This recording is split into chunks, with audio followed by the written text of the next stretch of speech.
Astaghfirullah Rabbal baraya, Astaghfirullah minal khataya. A'udzubillahi minasyaitonirrajim. Bismillahirrahmanirrahim. Assalamualaikum warahmatullahi wabarakatuh. Alhamdulillahirabbil alamin. Nahmaduhu wa nasta'inuhu wa nastaghfiruh wa na'udzu billahi min shururi anfusina wa min sayyiati a'malina. May yahdihillahu fala mudilla lahu wa may yudlil fala hadiya lahu. Asyhadu an la ilaha illallah wahdahu la syarika lah wa asyhadu anna Muhammadan 'abduhu wa rasuluh. Allahumma shalli wa sallim ala 'abdika wa rasulika Muhammad وعلى آله وصحبه أجمعين. قال الله تعالى في كتابه الكريم: أعوذ بالله من الشيطان الرجيم. قالوا سبحانك لا علم لنا إلا ما علمتنا إنك أنت العليم الحكيم. ولا حول ولا قوة إلا بالله العلي العظيم. رب اشرح لي صدري ويسر لي أمري واحلل عقدة من لساني يفقه قولي ولله العزة ولرسوله أما بعد. Pertamanya syukur kepada Allah Subhanahu wa taala, tuan-tuan. Alhamdulillah, syukur kita kepada Allah Subhanahu wa taala yang memberikan kita satu hari lagi untuk kita mentaati Allah Subhanahu wa taala, untuk kita tunduk, untuk kita patuh pada segala sistem yang telah ditetapkan oleh Allah Subhanahu wa taala. Allah jugalah sebenarnya yang memberikan kita kekuatan untuk kita berada dalam rumah Allah Subhanahu wa taala ini, tuan-tuan. Allah jugalah yang memberikan kita kekuatan untuk kita salat subuh secara berjamaah. Alhamdulillah. Allah jugalah yang memberikan kita kekuatan untuk kita mencegah diri kita daripada segala keburukan, daripada segala maksiat pada hakikatnya. Yang mana pada hakikatnya juga, tuan-tuan, bukan kerana kita yang baik, bukan kerana kita merasakan bahawa kita ni adalah saleh, dah cukup baik dan sebagainya. Tidak, segala-galanya adalah ketetapan daripada Allah, kekuatan, ruang, peluang yang Allah Subhanahu wa taala berikan kepada kita untuk kita semakin rapat, semakin tunduk pada Allah Subhanahu wa taala. Dan ini adalah hakikat untuk kita renung, untuk kita sentiasa insaf bahawa segala-galanya adalah daripada Allah Subhanahu wa taala. Terima kasih saya kepada ahli jawatan kuasa masjid, dan begitu juga kepada pegawai syara, dan seterusnya kepada ayah-ayah, ibu-ibu, muslimin, muslimat, tuan-tuan haji, puan-puan hajah, atas ruang kita dapat bertemu pada pagi ini. Alhamdulillah. Mudah-mudahan ini akan menggerakkan kita lebih kepada Allah Subhanahu wa taala, insya-Allah, mudah-mudahan. Sebab hakikatnya, tuan-tuan, ada juga sebahagian yang kita tahu bahawa bila mereka tidur, bila kita sendiri pun pada ketika kita tidur pun pada hakikatnya pejam sahaja mata untuk kita bangkit semula pada awal pagi belum tentu lagi. Sebenarnya belum tentu lagi. Walaupun mungkin kita boleh pasang alarm, kita boleh pasang jam dan sebagainya, namun begitu juga pada ketika kita pejam saja, tuan-tuan, mata kita, segala-galanya adalah mutlak pada tangan Allah Subhanahu wa taala. Kalaulah takdirnya Allah Subhanahu wa taala tak bangkitkan kita semula, tuan-tuan, jawabnya ada kemungkinan sekarang ni kita tak berada dekat sini lah. Sebab tu kita kena insaf sangat-sangat, syukur sangat-sangat pada ruang-ruang yang Allah berikan kepada kita. Mudah-mudahan insya-Allah kita akan sentiasa dalam pemeliharaan Allah Subhanahu wa taala. Sebab tu, tuan-tuan, kalau kita tengok dalam hadis Nabi sallallahu alaihi wasallam, ada banyak yang menunjukkan kepada kita, man shalla salatas subhi fa huwa fi dhimmatillah, atau kama qala Rasul sallallahu alaihi wasallam. Ada sebahagian riwayat sedemikian bunyinya, barang siapa yang dapat salat subuh, pada hakikatnya apa dia, fahuwa fi dhimmatillah, atau kama qala Rasul sallallahu alaihi wasallam. Siapa dapat salat subuh, dia akan berada dalam pemeliharaan Allah Subhanahu wa taala. Mudah-mudahan kita minta sangat-sangat dengan Allah Subhanahu wa taala supaya gerak kita pada hari ini terutamanya akan bergerak daripada tauhid kepada Allah Subhanahu wa taala daripada awal lagi. Sebab tu, tuan-tuan, dia subuh ni dia memang lain lah. Memang orang kata dia orang kata very very special lah. Itu bahasa mudah dia. Malah kalau tuan-tuan tengok sendiri pun dalam ayat Allah Subhanahu wa taala dalam Quran, dalam Al-Isra, Allah ada katakan bahawa aqimis salata liduluki syamsi ila ghasaqil lail wa qur'anal fajr inna qur'anal Qur'anal fajri kana mashhuda. Ayat tu tuan-tuan, kalau kita berdiri belum saya. Kalau tuan-tuan, kalau kita renung baik-baik kan, ialah perintah Allah Subhanahu Wa Taala tadi itu memang ada Allah mengatakan tentang kefarduan salat untuk kita tunaikan. Dirikanlah salat daripada kita katakan yang disifatkan gelincir matahari tadi itu sampailah kepada terbenamnya matahari sampai malam. Tapi begitu juga Allah pisahkan tuan-tuan, wa Qur'anal fajri. Inna Qur'anal fajri kana mashhuda. Sesungguhnya salat subuh, tapi Allah tak guna perkataan salat. Allah tak kata inna salatal fajri. Allah tak kata gitu. Allah kata inna Qur'anal fajri kana mashhuda. Allah kata yang namanya salat subuh, tapi Allah istilahkan dengan Quran. Allahu akbar. Tuan-tuan, Allah guna Quran. Satu. Yang keduanya, yang kat belakang tu yang cukup mahal tu satu. Quran itu sendiri kita berbicara dengan Tuhan, kita berinteraksi dengan Tuhan. Maksudnya awal pagi bangun ni tuan-tuan, kita memang dah tunduk berusaha untuk apa? Bertemu dengan Allah Subhanahu Wa Taala. Untuk kita tunduk. Cantik. Allah guna Quran. Inna Qur'anal fajri. Yang begitu juga orang kata pengukuh cantik tadi tu kat mana? Komprehensif tadi tu kana mashhuda. Orang yang salat subuh ni tuan-tuan, dia disaksikan Allah tuan-tuan. Kana mashhuda. Bukan nak kata solat zuhur, asar, maghrib insya-Allah tak saksi. Allah tengok juga. Allah tengok juga. Tapi pasal waktu tu, waktu subuh ni cakap mudahnya, bukan semua orang yang boleh berusaha mudah-mudahannya dengan ruang yang Allah beri untuk dia sampai pada Allah. Kana mashhuda. Yata'aqabuna fikum malaikatun bin nahar bil laili wa malaikatun bin nahar wa bin nahar atau kama qala ila akhir hadis. Bila Nabi kata bergilir-gilir malaikat itu sentiasa bersama dengan kamu pada waktu siang, pada waktu malam. Bergilir-gilir, kita turun naik kan, kata turun naik para malaikat ni ada dua shift tu, cakap mudah dia macam tu lah tuan-tuan. Pada waktu subuh dan juga waktu asar. Ni waktu subuh sekarang ni kan, macam mana pada ketika para malaikat dihantar report, laporan pada Allah Subhanahu Wa Taala. Sedangkan Allah Maha mengetahui kan, Allah Maha mengetahui. Tapi itu nak menunjukkan bahawa daripada sudut mengata komprehensifnya sistem Allah Subhanahu Wa Taala, di situ adanya persaksian. Malaikat memerhatikan orang yang sedang salat subuh tuan-tuan. Mudah-mudahan tuan-tuan kita sentiasa dalam pemeliharaan Allah Subhanahu Wa Taala, kita sentiasa disaksikan oleh para malaikat. Mudah-mudahannya untuk kita berhadapan depan Allah Subhanahu Wa Taala satu hari nanti pastinya. Saya tak tahu, tapi itu antara motivasi lah. Dalam kata 6,000 ayat Allah Subhanahu Wa Taala dalam Al-Quran, itu untuk saya terutamanya itu adalah antara motivasi terbesar lah, untuk kita berusaha setiap hari solat subuh. Bagi kita kaum Adam terutamanya, masjid surau carilah untuk kita berjamaah. Mudah-mudahan itu azam kita untuk tahun ni lah, mudah-mudahannya. Kita minta dengan Allah, sebab yang memberikan kekuatan Allah. Yang memberikan kekuatan tu adalah Allah Subhanahu Wa Taala. Dan kalaulah pun takdirnya satu hari nanti yang kita pun tak tahu tuan-tuan bagaimana keadaan kesihatan kita, bagaimana kehidupan akan datang dan sebagainya. Takdir, katakanlah ketetapan Allah mendahului kita. Dalam arti kata lain, kita dah tak dapat bergerak lagi ke surau, ke masjid, benda yang kita seronok untuk buat. Tapi peganglah kepada hadis Nabi sallallahu alaihi wasallam.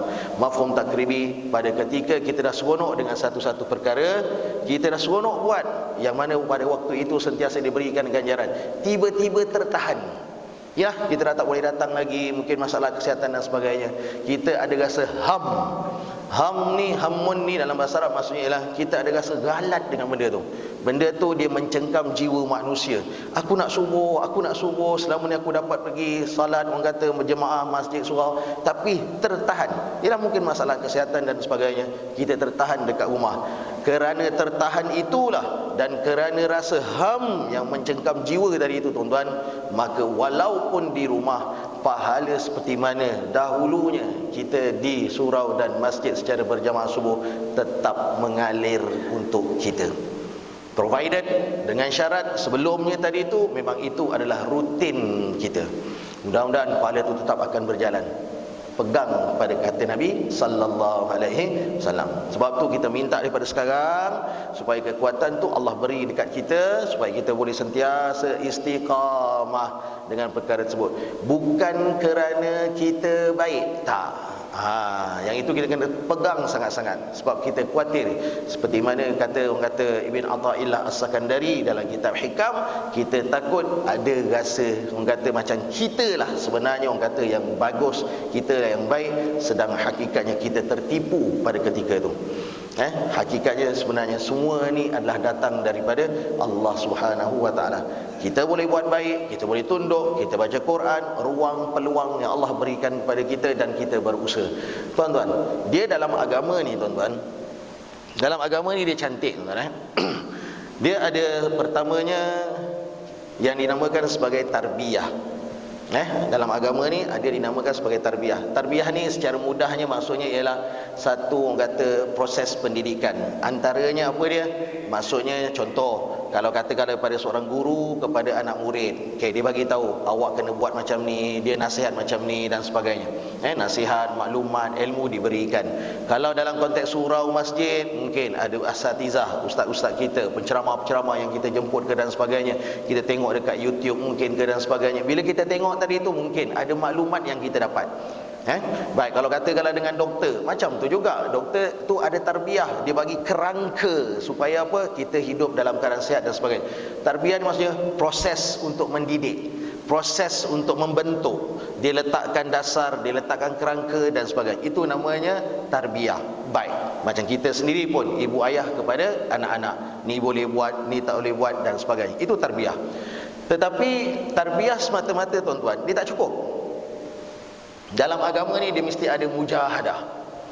Dalam agama ni dia mesti ada mujahadah. Apa maksud mujahadah?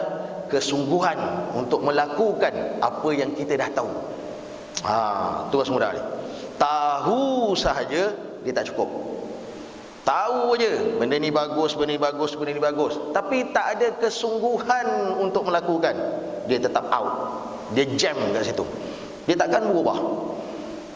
Kalau mujahadah semata-mata pun memang nak berubah, tapi tak ada ilmu, tak ada orang yang nak didik, tak ada panduan pun dia tak boleh jadi. Dia kena combine. The combination of these two elements is very important. Dia mesti kita combine, kita gabung baru boleh. Sebab itu dalam agama ni dia dituntut untuk kita sentiasa cari orang katakan kawan-kawan. Dalam agama ni diperintah atas kita supaya cari suasana-suasana yang baik, supaya bentuk tu, pembentukan tu penting, dia boleh jadi. Jadi maksudnya apa? Tahu saja dia tak cukup, kan? Contoh, katakanlah kan, pergi jumpa doktor, check up, makcik ni kenapa gula naik ni makcik, contoh kan, ni asal gula naik ni. Dia pun jawab, alah doktor, biasalah hari tu PKP anak menantu tak balik, contoh kan, ni balik ni macam-macam dibawa balik. Doktor, saya pun makan le, cakap macam tu. Haji, ni darah naik ni Ji, apa hal ni Ji? Daging korban manis ustaz. Sedap kan, cicah dengan kuah asam. Sedap, air asam tadi tu, sedap. Doktor nasihat kat kita, tu tarbiyah. Tapi atas kita lah untuk berubah, untuk jaga benda tu. Tu namanya mujahadah. Ada sebagian orang lagi bagus kan, doktor dah cakap jaga makan. Ya. Dia keluar je klinik, ubat dah ada, dia minum. Lagi tak kisah. Ada setengah orang macam tu. Maksudnya apa? Dia tahu, tapi dia tak berusaha untuk ke arah perubahan yang lebih baik. Itulah masalah. Sebab pada kita janji tahu. Ada orang sebahagian katakanlah memang dia kata aku nak makin sihat, macam tadi dah sikit lebih kurang. Tapi dalam kata nak makin sihat, tapi asap tak tinggal. Tahu asap? Kan? Muslimat satu kotak sekarang berapa? Biasa beli kan? Dan muslimat pula suruh beli. Tahu tak? Dia kata nak sihat, tapi dalam masa yang sama ada benda yang masih lagi yang kata yang boleh membawa kepada masalah kesihatan dibawa masuk. Maksudnya apa? Dia tahu, tapi mujahadah tak ada. Itulah sebenarnya, semudah tu je tuan-tuan. Sebab tu agama ni, suasana, bentuk, ilmu dan sebagainya, kita gabung, barulah boleh jadi. Golongan yang namanya Aus dengan Khazraj, tuan-tuan, dari Madinah, dengan Bai'atul Aqabah 1, dengan Bai'atul Aqabah kedua, jumpa dengan Nabi sallallahu alaihi wasallam, minta Nabi datang ke Madinah untuk jadi pemimpin. Dan Nabi bukan pelarian, kita tegaskan sangat-sangat, tak ada. Dijemput untuk datang sebagai seorang pemimpin, kata berada di Madinah pada ketika itu. Kita tengok, kita telusuri sejarah, sirah, kita nampak di situ ada Bai'atul Aqabah 1 dan 2. Itu paling-paling asas untuk kita nampak daripada sudut tu. Maksudnya apa? Mereka tadi itu, Aus dengan Khazraj, yang selepas daripada kedatangan Nabi SAW jadi namanya Ansar, tuan-tuan. Dia orang tahu dia perlukan kepada leader, dia perlukan kepada pemimpin untuk bentuk dia orang, untuk jadikan mereka tadi sebagai satu umat yang lebih baik dan boleh kita katakan bertindak dalam keadaan yang lebih harmoni dan sebagainya. Dia orang tahu gaduh hari-hari tak guna. Dia orang bukannya tak bergaduh, tuan-tuan. Aus dengan Khazraj duk sentiasa bergaduh aja, tapi dia tahu dia lack of leadership. Dia tak ada kepimpinan untuk bawa, tapi mereka nampak Muhammad sallallahu alaihi wasallam boleh lead. Sebab tu dijemput, sebab tu diminta Nabi jadi pemimpin. Dia orang tahu. Dan begitu juga bila Nabi SAW sampai, yang kata dekat Madinah, mereka bermujahadah sungguh-sungguh untuk berubah. Tarbiyah dengan mujahadah kita kena cantum, baru boleh berubah. Sebab proses hijrah yang kita perasan, betul lah, min makanin ila makanin, daripada satu tempat kepada satu tempat. Tetapi macam tu juga maksud daripada hijrah, apa dia?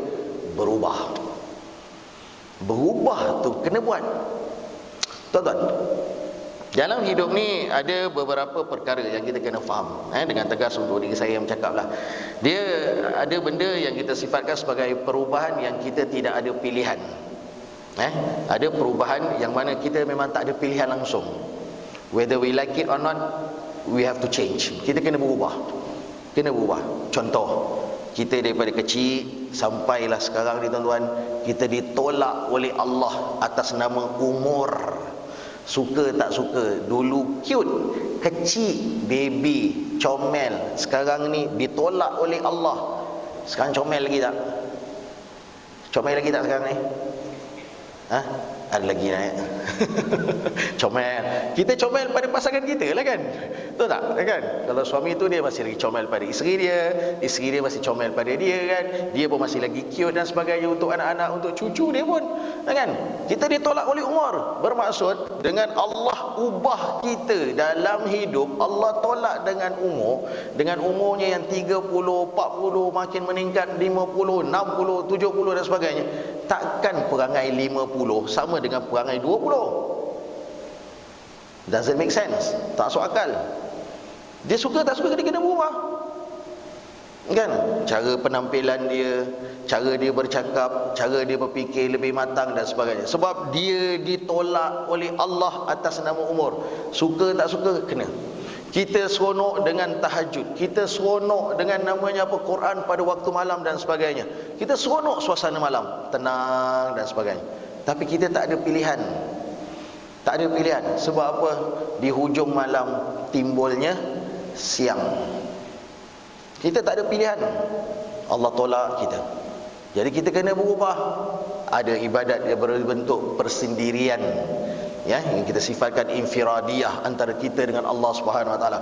Tapi juga bila waktu siang ada ibadat yang mana bersifat ijtimaiyah, bersifat kemasyarakatan. Aku tolong orang, kita sambung silaturrahim, kita cegah orang buat maksiat dan sebagainya. Jadi kita kena ikut pada suasana. Suka tak suka, kita kena berubah. Sebab apa? Ada bentuk pertama, perubahan yang mesti dibuat. Pasal apa? Tak ada pilihan. Suka tak suka, kena berubah. Satu. Bentuk yang kedua, dalam hidup ni ada yang namanya apa? Perubahan yang mesti dibuat. Pilihan tu atas kita. Kita mesti berubah. Dulu mungkin yang namanya salat, dah 5 waktu tu, dah salat. Tapi ada kemungkinannya ada sikit lambat-lambat. Mungkin. Tuan-tuan, kita kena berubah. Sebab hidup sebagai seorang Islam, dia mesti bergerak ke arah yang lebih baik. Dia tak mungkin untuk stagnan, terhenti, ataupun dia backward, patah balik belakang. Tak mungkin. Sebab sebagai seorang Islam, dia mesti bergerak ke arah yang lebih baik, lebih baik, lebih baik. Tuan-tuan, masa saya darjah 4 saja ceritalah. Darjah 4 saya ingat lagi lebih kurang. Sebab Allah yarham ayah saya ni, dia jenis tak suka cakap. Dia ni bukan jenis explanatory punya orang, bukan, tak. Dia bukan pattern tu. Okay, sebagian tuan-tuan kenal ayah saya lah, Allah yarham. Baik, dia tak suka explain. Yalah, bila dia ceramah tu dia explain lah. Tapi kalau dengan anak-anak ni, itu bukan style dia. Style dia selalu diletak dalam kepala supaya kita fikir. Itu style dia. Darjah 4 ada satu ketika tu saya ingat lagi lah, sebab dia selalu bawa, kata pergi ceramah dia apa sekali dan sebagainya. Teman dengan dia lah, tu cakap mudah. Tapi bahasa kita sebagai anak ni teman, sebab dia sendiri kata, "Meh, teman abah, hari ni abah pergi jauh." Okeylah, kita teman. Tapi kita yakin dan percaya bukan itu sebenarnya orang kata asas dia. Asas dia tu mungkin supaya kita dapat input. Kita campur dengan orang, dengar apa yang dia cakap secara tak langsung lah. Baik, masa tu lebih kurangnya ceritanya lebih kurang berkaitan dengan hijrah juga lah, sempat dengan hijrah. Dia tanya kat saya, dia kata, "Fahim, kalaulah kita ambil andaian macam ni," lebih kurang dia cakap, "dalam 1 tahun kita mesti ada satu doa. Dalam 1 tahun kita ada satu doa untuk kita hafal." Baik, tu untuk mudah faham. Baik, kita budak masa tu kan, darjah 4. Kalau umurnya 20 tahun, maka berapa doa yang sepatutnya dah ada kat dia? Umur 20, 1 tahun satu, sepatutnya ada berapa? 20 doa. Kalau umurnya 40 doa bah. Saya jaga macam tu. Kalau 60 doa. Itulah dia hijrah. Untuk bahasa mudah untuk saya lah waktu tu. Maksudnya apa? Kena sentiasa tambah, kena sentiasa makin baik. Tak cukup yang namanya apa? Umur, katakanlah umur 50 tahun, berapa kali khatam dah? Wah, aku dah khatam dulu dah. Bila? Masa dulu umur aku 12 tahun. Lagi? Dah khatam cukup lah. Sekali je tuan. Umur 50 sekali khatam. Kita dengar pun macam ada benda tak betul je. 30 tahun kerja, 20 tahun kerja dekat satu tempat, tapi gaji sama macam hari pertama masuk kerja. Logik tak? Dalam banyak kadang kita tak kena lah. Macam ada benda tak betul. Kau ni banyak masalah disiplin ke? Tak ada kenaikan gaji ke apa ke? Atau mungkin dia cakap, ni company apa ni? Komunis apa? Kan? Sebab tak logik.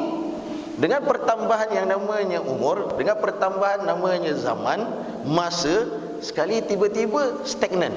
Dia tak berubah daripada sudut gajinya, tak berubah dari segi perangainya ke arah yang lebih baik, lebih baik, lebih baik.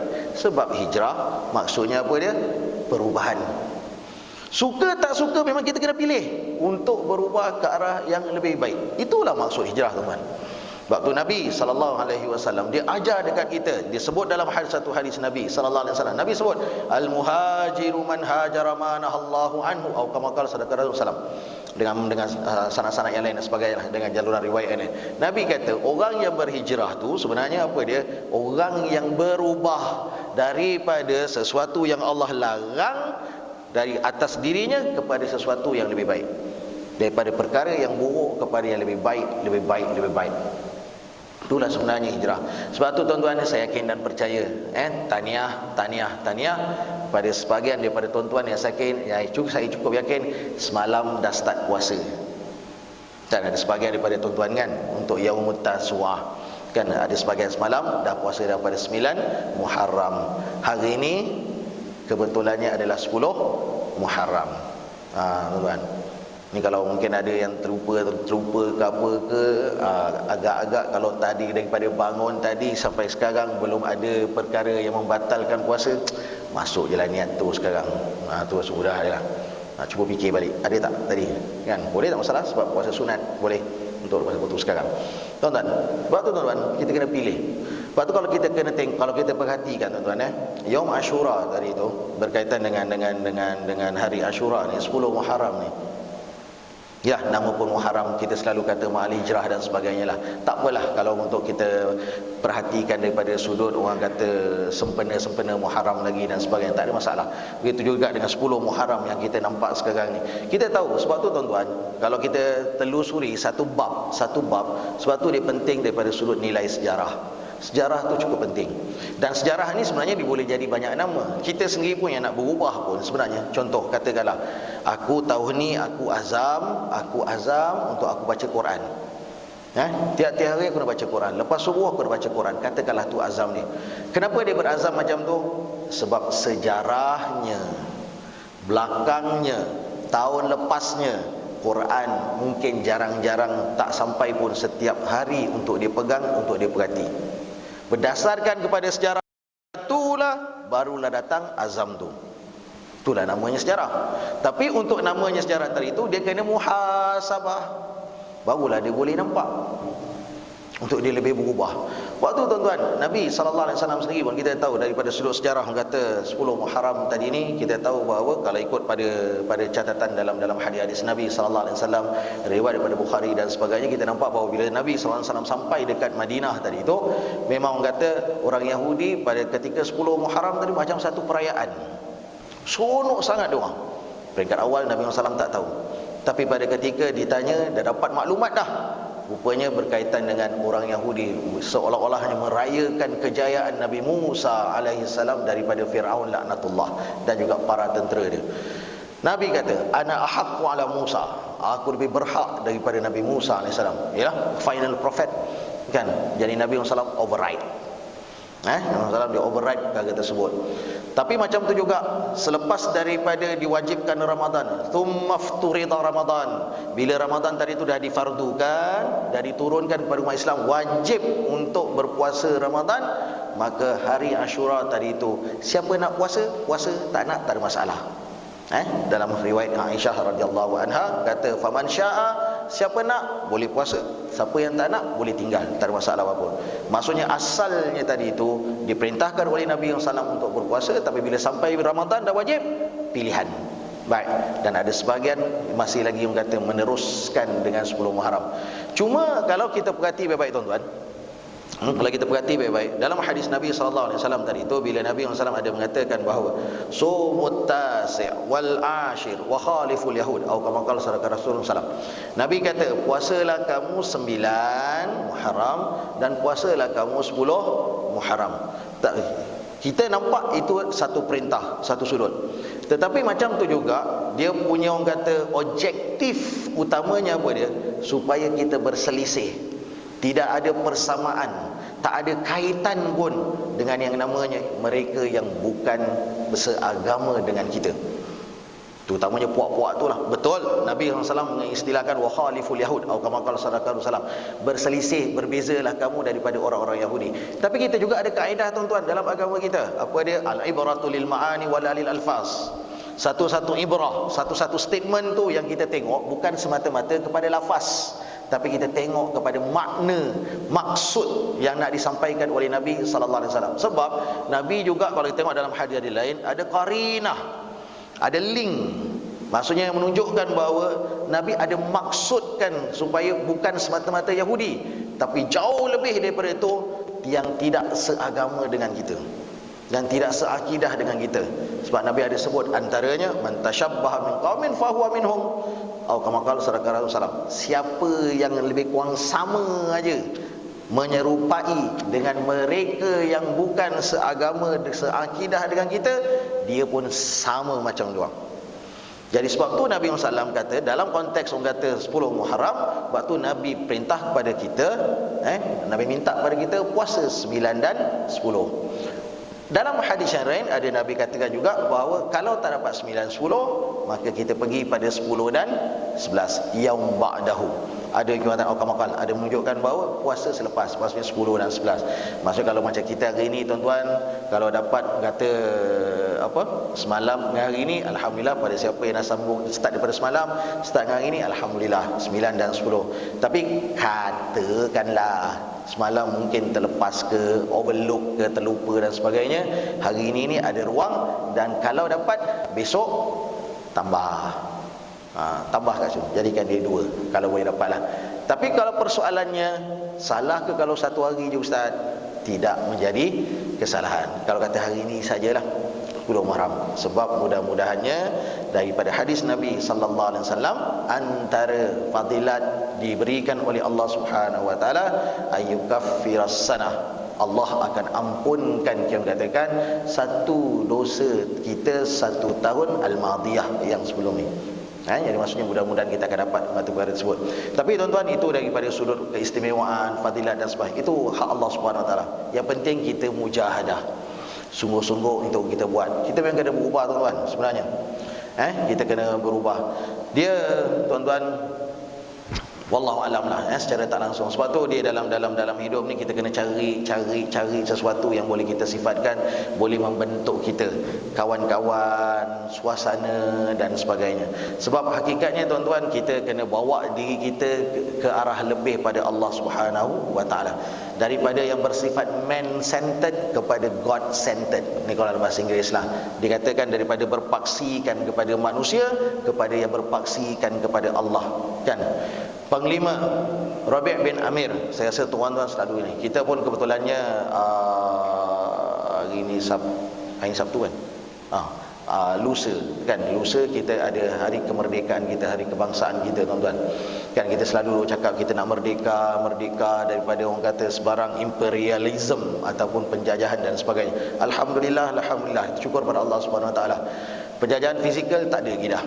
Tetapi kalau kita nak fikir baik-baik, sebenarnya penjajahan dalam bentuk yang lebih bahaya sebenarnya tuan-tuan, sebenarnya lebih tinggi, lebih mata dalam konteks penjajahan budaya, pemikiran dan sebagainya, cukup besar. Sebab tu kalau kita tengok dalam kata panglima kita, Islam kita dalam peperangan Al-Qadisiyah, yakni Rabi' bin Amir, pada ketika dia dihantar bertemu dengan Panglima Rustum, yakni kita katakan salah seorang panglima tentera Parsi pada ketika itu yang besar. Waktu masa mula-mula dia datang aja tuan-tuan, dia masuk aja kita katakan istana tadi itu, antara gambaran cerita yang disampaikan dekat kita tuan-tuan. Tuan-tuan boleh cek, tak ada masalah apa-apa. Bila disampaikan tadi itu, ni semua yang bahasa mudanya istana pada ketika itu, istana Kisra, cukup besar satu, mewah dan sebagainya. Dia panglima cenuanet ni tuan-tuan, kecil dia, disifatkan bahawa tubuhnya kecil dia, biasa je orang panglima, tapi keadaan tak macam panglima. Tu dia. Bila sampai, dia terus tambat aja tuan-tuan. Kuda dia tadi tu kat depan istana. Ni yang namanya orang kata dekat istana, panglima tentera Parsi tadi ni cukup marah. Kata ni, dia kata tak, ni cara aku datang dengan cara aku. Dia cakap itu, nak nunjukkan dia punya, orang kata dia punya image dia daripada sudut, orang kata identiti Islam yang ada pada diri kita tuan-tuan. Sebab kita tak tunduk pada manusia. Sampai Rustum kata biar dia masuk. Bila dia masuk tuan-tuan, cakap mudahnya, terus aja dialog tadi tu sikit lebih kurang, dia cakap gitu, apa sebenarnya yang kamu bawa dan sebagainya. Rabi' bin Amir dia cakap senang aja, dia kata Allahu ta'athna linukhrija man sya' min ibadatil ibad ila ibadatillah. Kami dibangkitkan, kami diutuskan untuk apa? Untuk mengeluarkan sesiapa saja yang berkehendakkan, untuk berkehendak yang mana apa? Linukhrijal ibad min ibadatil ibad ila ibadati rabbil ibad. Ada beberapa lah kata versi, kata-kata tu. Kami nak keluarkan manusia daripada tunduk kepada manusia kepada tunduk kepada Allah Subhanahu Wa Taala. Min ibadatil ibad ila ibadatillah, ataupun min ibadati rabbil ibad. Tu daripada tunduk pada manusia pergi terus kepada tunduk pada Allah Subhanahu Wa Taala. Min diqid dunya ila si'atil akhirah, daripada sempitnya dunia kepada luasnya akhirat.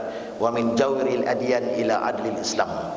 Itu antara tiga lah, sampai bawah lah ada beberapa dialog dekat situ. Dan begitu juga daripada agama yang mencengkam manusia, zalim, sekarang berpindah kepada yang namanya apa? Keadilan Islam. Tiga benda besar diletakkan dekat kita untuk kita fikir tuan-tuan. Apa dia? Kita kena keluar daripada kepompong puji-pujian manusia, sanjungan-sanjungan manusia, mata-mata manusia semata-mata, tak, tapi untuk Allah Subhanahu Wa Taala. Begitu juga daripada sempit dunia ni tuan-tuan, tapi begitu juga untuk keluasan akhirat yang jauh lebih luas. Sebab di sana kekal abadi, kat sini tak, kan? Dan begitu juga di atas keadilan Islam. Maksudnya apa? Kena berubah. Kata-kata tetap kata-kata, tetapi signifikan yang tersirat, kata-kata yang tersirat, maksud daripada kata-kata ni yang namanya tentera Islam. Kata-kata ni ditulis tuan-tuan. Memang orang kata diangkat sebab terlalu indah.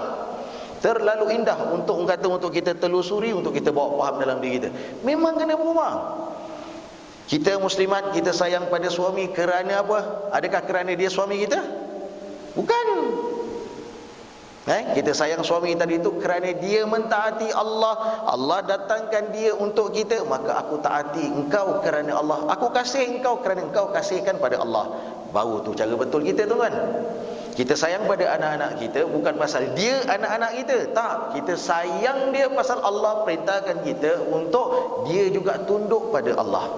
Kau salah, tetap abah kata salah. Baru betul. Kalau tak ada, dia sempit dekat cerita dunia je, tuan-tuan.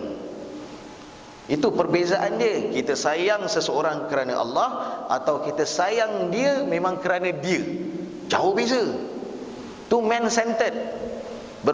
Masih lagi berpusatkan kepada manusia. Islam tak ajar tu. Islam ajar kerana Allah. Just for the sake of Allah. Apa pun yang kita buat kerana Allah. Kita solat kerana Allah, bukan pasal aku ni bahasa mudahnya ni jiran aku selalu pergi subuh apa sekali aku tak pergi. Kan orang kata kau berjiran dengan dia kan, tapi kau tak ada pun datang. Bukan kerana manusia. Kita berubah kerana Allah. Bila berubah kerana Allah, tuan-tuan, barulah ditambah lagi dengan ilmu yang betul, ada tarbiyah, barulah benda tu komprehensif, barulah ada keinsafan, barulah orang kata mudah untuk istiqamah dan sebagainya. Tapi kalau berubah tadi itu di atas dasar apa? Di atas dasar kerana yang kita sifat manusia, jawabnya takkan lama. Untuk ubah kerana Allah. Wa khaliful yahud, berbeza kita daripada mereka Yahudi kalau ikut lafaz, dan itu juga secara makna umumnya. Pakaian kita, cara kita cakap, cara kita fikir, rumah kita, kebersihan dekat rumah. Muslimat, singki kat rumah ada spirulina tak? Singki kat rumah ada spirulina tak? Tahu spirulina? Oh. Tahu spirulina? Kat singki. Kat dalam bilik air ke ada spirulina. Lumut saja je, nak turun lumut tak sedap pula kan. Tuan-tuan, kadang-kadang bukan apa, sebab kita kata kita sebagai orang Islam, kita ada image, kita ada titik. Kita duk belajar sana sini, belajar sini. At-tuhur syatrul iman, atau kama qala sallallahu alaihi wasallam. Dalam hadis 40 ada jumpa kan. Kebersihan tu adalah salah satu daripada cabang dan paksi kepada iman. Tapi kita belajar, tapi rumah kita sama macam rumah orang bukan Islam. Kadang-kadang kotor, lebih kotor daripada dia. Tak betul lah. Image orang Islam dia mesti bersih. Image orang Islam dia mesti kemas. Wa khaliful yahud. Sebab tu sampai pada satu tahap, kalaupun kita sebagai kaum Adam terutamanya kan, kita ada janggut, alhamdulillah, mana-mana yang ada lah, siapa yang dapat tadi tu, kalau dapat belalah kita simpan sikit. Kan? Jangan dibuang. Kalau dapat, selain daripada nilai mumayyizah sebagai pembeza di antara kita dengan bukan Islam dan sebagainya, satu sudut. Begitu juga yang keduanya sebagai sunnah Nabi sallallahu alaihi wasallam, dua. Tapi macam tu juga atas dasar prinsip wa khaliful yahud, kita punya janggut ni tak boleh sama seperti mana janggut bukan Islam, terutamanya Yahudi. Tak boleh sama. Misai khilaf, terpulanglah nak simpan-simpan, kalau tak nak pun tak apa. Tetapi kalaupun disimpan, yang namanya misai ini dia tak boleh sama seperti mana misai orang Nasrani. Dia tak boleh bushy, tebal. Minta maaf, kadang-kadang ada yang buat lentik-lentik dan sebagainya. Minta maaf, kadang-kadang ada yang tutup lagi bibir atas. Kan? Gigit karipap, kulit karipap melekat. Ni apa? Kan? Isteri tengok, bang, saya tengok awak dah macam orang, bang. Makan nasi sangkut, kan? Makan kari, kuah kari sangkut. Ni apa? Imam At-Tulaini kata dalam kitab dia kata hatta tabdu at-tarfatal ulia. Kalau nak pasang misai lah, kan, garis atas bibir ni belah atas ni mesti nampak. Maksudnya apa? Jangan tutup kalau nak simpan lah. Itu bahasa mudah. Maksudnya apa? Penampilan, cara fikir, cara bertindak dan sebagainya tak boleh sama seperti mana dia orang. Kita ada image, kita ada identiti kita, tuan-tuan. Sebab tu bila orang kata Rabi' bin Amir bagi tahu macam tu, kita sendiri kena bebaskan diri kita daripada paksi-paksi manusia, daripada sempitnya dunia. Tuan-tuan, kebetulan malam tadi saya ada ceramah jugalah kebetulannya di sebelah Muar. Kemudian ialah tak kisahlah dengan 10 Muharram juga kebetulan dia minta juga kaitlah dengan kemerdekaan apa sekali lah. Baik. Dan masa minum tu, jadi dia ada bagi tahu, ada salah seorang jemaah lah, cakap mudah gitu. Dia kata, "Ustaz, kita nak berubah ni kita kena tolak dunia, Ustaz. Nak berubah ni kita kena buang dunia." Dia cakap macam tu. Saya tanya pada dia, apa maksud haji? Kita hanya boleh berubah setelah kita tolak semua benda-benda dunia ni. Dia kata tu. Kata, habis kalau anak-anak, isteri apa sekali, tu semua melalaikan, Ustaz. Dia kata tu. Wah, macam bunyinya tu. Kata macam ni lah. Tuan-tuan, dunia ni sebenarnya, ya, ada dalam hadis Nabi sallallahu alaihi wasallam, Nabi mengatakan bahawa ad-dunya mal'unah. Aukamakal, ada banyak versi kata periwayatan. Dunia ni sebenarnya memang tercela, tuan-tuan. Mal'unah, kalau cakap kita orang Melaka ni mal'un. Mal'un ni maksudnya memang dilaknat, tercela, tu cakap mudah dia. Ada satu kitab namanya Al-Mal'unun. Al-Mal'unun ni maksudnya orang-orang yang dilaknat. Bila dalam kitab tu, bila kami belajar dulu sekali, perkataan laknat ataupun mal'un ni, mal'un lah cakap Melaka kita ni kan, tuan-tuan, laknat ni dia ada 23 maksud sebenarnya. 23 maksud daripada sudut bahasa tu sendiri. Maksud laknat tu, tuan-tuan, ada 23 makna. Tu cakap mudah dia. Dia bukan sebiji seperti mana yang kita faham aja. Tak, dia ada 23 maksud berdasarkan dalil Quran dan juga hadis Nabi sallallahu alaihi wasallam. Okeylah, tak apa, yang tu kita tinggalkan. Okey, tapi tuan-tuan, nak bagi tahu apa dia. Bila dia cakap macam tu, jadi dia kata anak-anak isteri semua melalaikan Ustaz. Tak tahulah kan, sebab dia buat statement tu mungkin ada sebab-sebab tertentu. Tapi dipandang pada satu sudut, betul. Tuan-tuan, bila kita tengok pada hadis Nabi yang secara zahir nas, kita nampak bahawa memang Nabi kata ad-dunya mal'unah.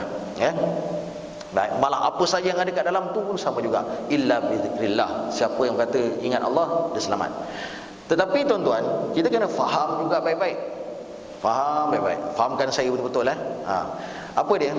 Dipandang pada satu sudut, dunia ni dia jauh lebih penting daripada akhirat. Dunia ni jauh lebih penting daripada akhirat, teman. Dipandang pada satu sudut. Wah, lain macam ni statement ni. Kita dengar akhirat lebih penting daripada dunia tak? Baik, tuan-tuan, dipandang pada satu sudut, dunia ni jauh lebih penting daripada akhirat, tuan-tuan. Malah masa makan tu, kebetulan ada udang lah, kebetulan. Kita tak berapa sangat, jadi memang saya tak capai lah. Jadi kebetulan dia kata, "Ustaz, makan." Imam dua hantar kata, "Ustaz, kau dah ni kita tadi gotong royong, Ustaz jamah lah jangan noh." Okeylah, saya pun ambil satu. Nah, yang jemaah ni tadi pun cakap, "Ustaz, kolesterol tinggi." Kolesterol tinggi. Tak tahulah sama ada nak kata, "Ustaz tak payah ambil lah Ustaz, tak payah makan kot agaknya lah kan." Okey, baik. So kata, "Tak apalah satu, tak apalah kot. Tinggi Ustaz, tak elok." Dia kata, "Sabar je aku dah letak satu, biar aku makan dulu." Itu kata tinggi tu. Okey, baik. Tak apalah satu sudut. Tuan-tuan, ni satu sudut akidah. Tak apa, kita sentuh udang sikit. Okey, baik. Tuan-tuan, Allah yang maha baik, Tuhan yang maha baik, Al-Bar. Dalam asma Allah, Asmaul Husna, ada satu nama Allah, Al-Bar, yang maha baik. Allah ni, tuan-tuan, mustahil Allah yang maha baik, Allah datangkan pada kita sesuatu yang buruk. Bohong. Mustahil. Semua yang Tuhan turunkan, dia baik. Cuma yang kena faham, apa dia? Cumanya siapa yang memang melampau, barulah dapat yang buruk tu. Wa kulu washrabu, makanlah kamu, minumlah kamu, tapi Allah kata jangan menterdarah. Wala tusrifu, tapi jangan melampau. Setakat seko sekerat, insya-Allah tak ada apa-apa. Tapi kalau ada seorang hadap 2-3 kilo, memanglah kau tamak kan, cuba kongsi dengan orang. Bila tak kongsi tu yang datangnya gaut tu. Pasal kau dah berdarah, memanglah. Cuba kalau setakat satu, tuan-tuan, cara faham dengan suatu benda yang kita nampak kena betul, tuan-tuan. Sebab kita kalau tengok daripada sudut akidah, Allah tak datangkan benda buruk untuk manusia. Kita belajar akidah kan, kita belajar tauhid macam tu. Allah adalah yang maha baik. Semua yang Allah datangkan semua tu baik. Kita sendiri cakap, kita sendiri pegang. Tapi daripada sudut implementasi kita tak faham. Kita main simply cakap aja. Daging ni kau darah tinggi sekarang. Tuan-tuan, Sayyidina Umar pernah meriwayatkan, di mana cakap, bukan hadis lah, dia katakan bahawa dalam 40 hari mesti ambil daging. Rasalah jamah tu, tak kisahlah, sikit sudah. Tuan-tuan, dipandang pada satu sudut, tuan-tuan, dunia ni jauh lebih penting pada akhirat. Sebab apa? Sebab apa? Sebab dekat akhirat boleh beramal tak? Boleh beramal tak dekat akhirat? Tak ada. Tak ada. Di akhirat we only harvest. Kita cuma tuai apa yang kita buat di sini. Kita cuma tuai aja apa yang kat sana. Maksudnya kat sana tu adalah hasil apa yang kita buat di sini. Maksudnya dunia ni jauh lebih penting pada akhirat. Untuk apa? Untuk kita bahagia kat sana. Pandanglah dunia ni dengan ilmu, dengan kefahaman yang betul. Jadikan anak, isteri tadi tu sebagai jambatan untuk kita letak benda-benda baik di akhirat nanti untuk kita tuai. Harta yang ada dekat dunia ni, kalaulah, tengok tuan-tuan, kalaulah dunia ni memang 100% memang mutlak, hina, cela dan sebagainya, tak mungkin namanya Sayyidina Uthman Al-Affan radhiyallahu an dengan yang namanya Abdul Rahman bin Auf radhiyallahu an boleh dijamin syurga pasal banyak harta. Maksudnya apa? Cara pandang tu, fahaman kita kena betul. Bukan tolak dunia semata-mata, bontang tolak, tak. Ambil dunia, tapi jadikan dunia tu untuk jambatan kita ke akhirat. Dunia jauh lebih penting dipandang daripada akhirat, dipandang pada satu sudut. Fahamkan baik-baik. Sebab tu paksi untuk berubah. Satu, niat kerana Allah. Tuhan, kayakan aku lagi Tuhan, kayakan aku lagi Tuhan. Supaya apa? Tapaknya Allah, supaya aku dapat beri manfaat yang lebih baik pada masyarakat Tuhan. Aku nak lebih banyak untuk wakaf pada jalan Kau Tuhan. Kerana Allah, Tuhan, jadikan aku lebih sihat Tuhan, supaya aku makin banyak ibadat aku pada Engkau ya Allah. Aku mudah untuk semakin banyak lagi manfaat yang boleh untuk berikan kepada masyarakat. Supaya minta atas nama Allah. Tapi niat semata tak cukup. Dia mesti yang keduanya apa? Ilmu yang betul, sudut pandang yang betul. Barulah perubahan tadi itu cantik dan komprehensif. Tu bahasa mudahnya. Masalahnya bukan apa? Dunia hari ini kebanyakan daripada terutamanya mungkin anak-anak kita ke dan sebagainya, muda-muda ni lah terutamanya lah, mungkin bukan kita lah tuan-tuan. Apabila kadang-kadang bila nak berubah, kadang-kadang betul dia berubah, tapi kadang waliyahzubillah kadang-kadang berubah ke arah yang lebih moden, tak salah, tapi kadang ke arah yang lebih, orang kata agak mula jauh, lari sikit daripada acuan Islam. Yang ini yang tak seronok ni. Bentuk rambut berubah kadang-kadang. Saya kadang-kadang ada, bila kita tengok je lah, orang kata apa, media sosial orang kan, FB ke IG ke dan sebagainya, ada orang berubah. Sebelum ni bulat dia, sihat lah, macam-macam masuk kan, right. Dia kata nak hidup kepada ke arah yang lebih sihat, ke arah hidup yang lebih sihat dan sebagainya, tak salah, which is good, benda tu adalah bagus. Tetapi memang betul kan, daripada bulat tadi tu makin kecut, kecil, comel elok. Tapi bila dah comel pula, pakai ketat-ketat, tudung mula singkat, orang kata pakaian dah mula ketat, umur dah 4 lebih, tapi pakaian macam budak 16. Kan masalah tu. Sepatutnya dia kena faham. Kalau betul pun dah betul sihat, tak payah tayang-tayang lah kat orang. Tapi terperangkap tuan-tuan. Sebab tu tuan-tuan, kita minta dengan Allah. Kita tak boleh perasan kita baik, tak boleh. Sebab suasana ni sentiasa berubah.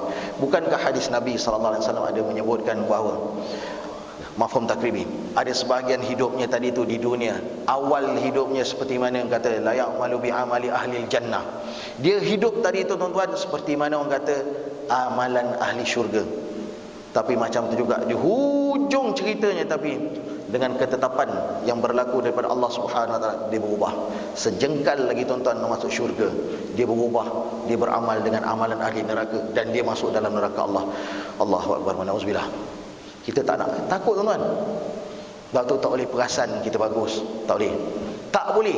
Sebab tu kena sentiasa syukur, minta dengan Allah, Tuhan aku nak istiqamah, aku nak sentiasa baik dan sebagainya. Betul, setakat ini mudah-mudahan kita berada pada track yang betul, mudah-mudahan dengan bi'ah, kawan-kawan dan sebagainya tuan-tuan, semua tu yang mengata mendorong kita arah yang baik. Tapi jangan tertipu konon-konon kita yang bagus. No. Kita bergerak atas apa? Hidayah, maunah, bantuan, ilham daripada Allah Subhanahu wa taala. Minta supaya orang kata apa? Kita sentiasa atas hidayah Allah. Bukankah dalam satu hadis qudsi Nabi sallallahu alaihi wasallam, Allah katakan bahawa kullukum dallun, kata Allah, ya ibadi kullukum dallun. Kamu ni semua, kata Allah, hamba-hamba aku, kamu ni semua sesat. Kecuali bagi mereka yang mana aku berikan hidayah kepadanya. Fastahduni, kata Allah Subhanahu wa taala, atau kama qala ila akhir hadis. Sebab tu mintalah hidayah daripada aku.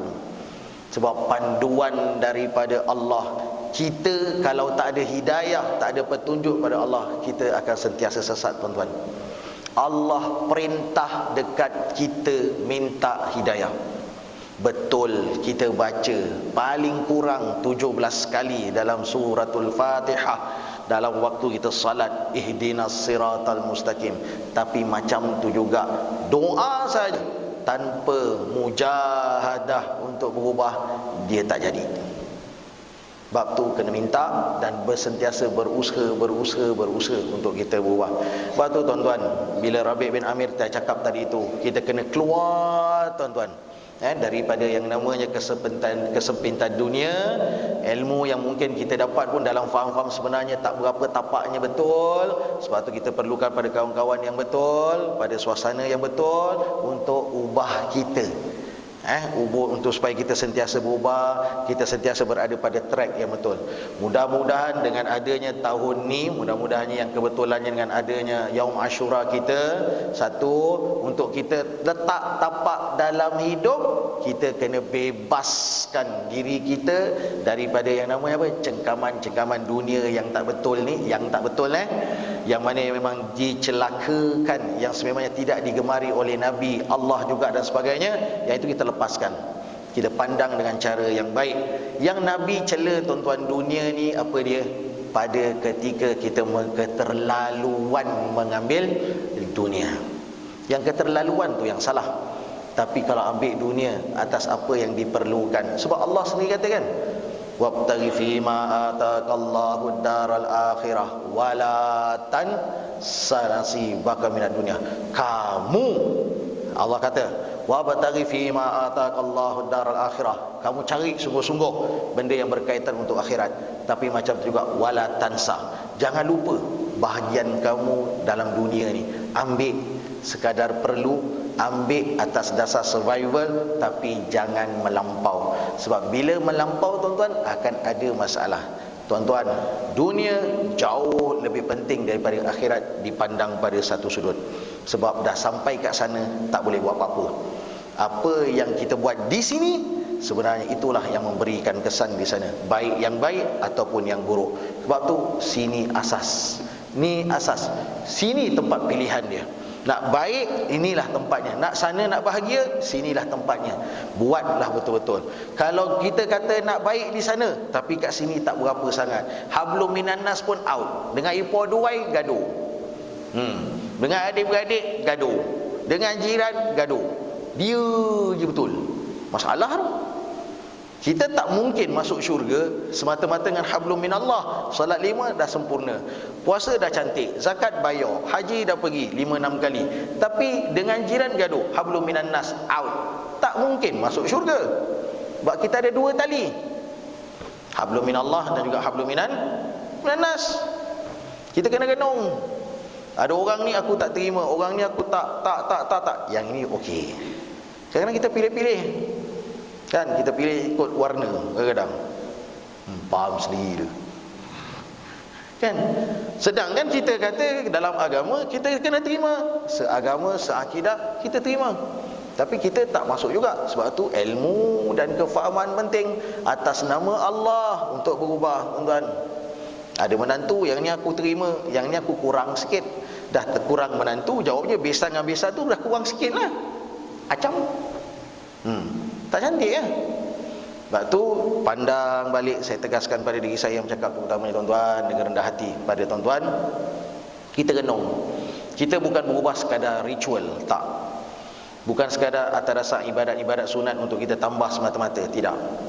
Yang paksi-paksi, dasar-dasar prinsip-prinsip yang wajib-wajib ni tuan-tuan, kita kemaskan, kita kukuhkan balik. Barulah kita katakan kesempitan dunia yang boleh menyebabkan kita tersungkur masuk dalam neraka Allah wa'alaikumsalam dapat kita elak, kita pergi dalam keadaan yang cukup harmoni, cukup sejahtera. Ini sebenarnya dalam banyak keadaan kita terlepas pandang lah. Mungkin saya juga terutama yang bercakap, begitu juga orang kata dengan rendah hati, kita renung balik lah. Hubungan kita sesama manusia, hubungan kita dengan adik-beradik dan sebagainya, biar merdeka daripada nafsu, daripada emosi. Biar mereka. Kalaupun mungkin ada perseteruan, mungkin adalah clash sana, clash sini ke dan sebagainya, ambil baliklah atas kata Nabi sallallahu alaihi wasallam, mafhum takribi. Siapa yang kata berseteru, siapa yang berselisih, dia boleh mula dulu untuk mengubah, dia adalah terbaik. Tuan-tuan, ambillah atas nama Allah, ambillah atas nama Nabi. Aus dengan Khazraj selama ni bergaduh. Bila Nabi sampai atas kalimah La ilaha illallah Muhammadur Rasulullah, yang buruk, yang geram, yang marah, yang benci, semua simpan. Engkau dah jadi saudara aku terima engkau, aku tak nak fata. Benda dah lepaslah. Yang penting sekarang atas nama Allah, we move forward, kita bergerak ke arah yang lebih baik. Saya secukuplah kot, tuan-tuan. Mudah-mudahan ada manfaat untuk kita fikir-fikirkan. Bersempena mungkin dengan Yaum Ashura, kita tak nak ikut seperti mana yang mereka yang tidak seakidah dengan kita, tuan-tuan. Tapi tuan-tuan kena faham, atas dasar manusia dan kemanusiaan kita bercampur, kita bergaul, kita berkawan dan sebagainya. Tetapi begitu juga dalam agama kita ada prinsip-prinsip yang kita kena jaga. Ada benda kita tak boleh tolak ansur, ada benda kita tak boleh nak compromise dan sebagainya. Ada benda yang memang prinsip agama kita tak boleh korbankan dia. Itu adalah asas. Tapi atas dasar manusia dan kemanusiaan kita berkawan. Mungkin macam saya, tuan-tuan, jiran saya ada yang nama, kita katakan namanya, memanglah cakap mudah, ce-nya, ada yang nama Indianya dan sebagainya. Malah ritual dia salah satu tu bila waktu maghrib aja dia main lucing. Tak ada masalah. Ting ke apa sekali. Kita tak pernah kata, "Woi, diam." Tak pernah. Kita hormatlah. Dan memang itu cara dia kan dan sebagainya kan. Tapi macam jugalah. Kadang-kadang saya suruh anak saya yang sulung tadi tu, dia mengatakan untuk azan. Pelan-pelan apa sekalian. Jadi tuan-tuan, kita saling sama-sama macam tu. Saling menghormati dan sebagainya. Ada jiran orang kata selanglah berapa pintu sekali, dia mengatakan dia ada binatang peliharaan dia, ada anjing peliharaan dia. Saya tak pernah marah apa sekali, dan dia hormat. Kalau katakan macam kita nak buat kenduri sebelum PKP dulu lah, kan, kita buat kenduri ke apa ke dan sebagainya, saya biasa akan jemput. Semua saya akan jemput. Sebab dia jiran depan mata, kan, jemput, datang dan dia orang datang, alhamdulillah. Malah ada seorang je ni, bila ada anjing dia tadi tu, tuan-tuan, saya akan jumpa kan dia. Dia kata, saya sebutlah nama dia pun sekalian, gini, kata minta tolong nanti masa kenduri letak belakang, nanti dia pun pening lah, dia tak kenal orang, nanti dia nyalak kata, don't worry Mr. Fahim, dia kata gitu, I will do that for you, dia kata. Dia hantar belakang, hormat, dan dia datang atas dasar namanya manusia dan kemanusiaan. Kita berkawan, tuan-tuan, tak ada masalah. Kita tunjuk benda-benda yang baik. Biarlah, tuan-tuan, kata dengan tegas, last sebagai satu kesimpulan untuk diri saya bercakap, terutamanya biarlah mudah-mudahannya tuan-tuan, kita tak kata kita baik, tapi kita berusaha untuk jadi baik. Biarlah bila orang tengok kita, dia nampak indah Islam, Dia nampak indahnya ajaran Nabi sallallahu alaihi wasallam. Bukan orang tengok kita, aku benci kau, aku benci. Nampak tak nak. Kita nak biar dia nampak akhirat itu adalah orang kata hala tuju yang sepatutnya dicari, dan dia nampak Islam itulah segala-galanya. Kita jadi duta untuk agama kita. Dan bukankah itu yang dibuat oleh Nabi kita Muhammad sallallahu alaihi wasallam. Mudah-mudahan ada manfaat tuan-tuan. Jadi dengan semangat ma'al hijrah, mudah-mudahannya satu proses kehidupan kita berubah. Yang keduanya atas dasar ilmu, begitu juga atas paksi Allah Subhanahu wa taala. Jangan ada persamaan dengan yang tidak seagama dengan kita, dan pastikan bahawa dunia yang ada pada kita ni, walaupun diistilahkan sempit, walaupun diistilahkan sebagai tercela tu sebenarnya adalah pada ketika kita melampau. Dipandang pada satu sudut, dunia adalah jauh lebih utama daripada akhirat, sebab segala-galanya di akhirat bermula di sini dekat dunia. Pandang dengan ilmu, dengan kefahaman yang jelas. Mudah-mudahan ada manfaat. Yang baik pasti pada Allah Subhanahu wa taala, kurang daripada saya sendiri pastinya. Aku qauli hadza astaghfirullahal azim li wa lakum. Assalamualaikum warahmatullahi wabarakatuh. A'udzubillahi minasyaitonir rajim. Bismillahirrahmanirrahim. Alhamdulillahirabbil alamin wassalatu wassalamu ala asyrofil anbiya'i wal mursalin wa ala alihi wa sahbihi ajma'in. Allahumma anfa'na bima 'allamtana wa 'allimna ma yanfa'una wa zidna 'ilman walhamdulillahi ala kulli hal. Allahumma arinal haqqa haqqan warzuqna ittiba'ah wa arinal batila batilan warzuqna ijtinabah. Ya Allah, ya Tuhan kami, perlihatkanlah kepada kami kebenaran itu sebagai satu kebenaran, dan berikanlah kami kekuatan untuk menurutinya ya Allah. Dan Kau perlihatkanlah kepada kami kebatilan itu sebagai satu kebatilan, dan berikanlah kami kekuatan untuk menjauhkannya ya Allah.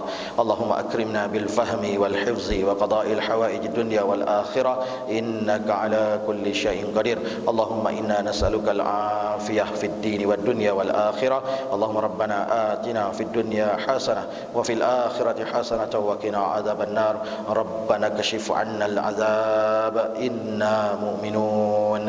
Wa sallallahu ala sayyidina Muhammad walhamdulillahi rabbil alamin.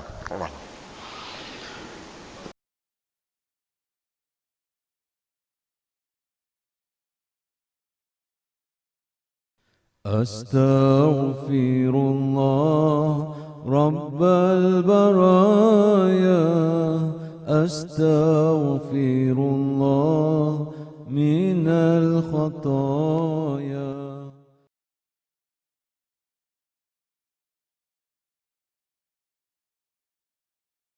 أستغفر الله رب البرايا أستغفر الله من الخطايا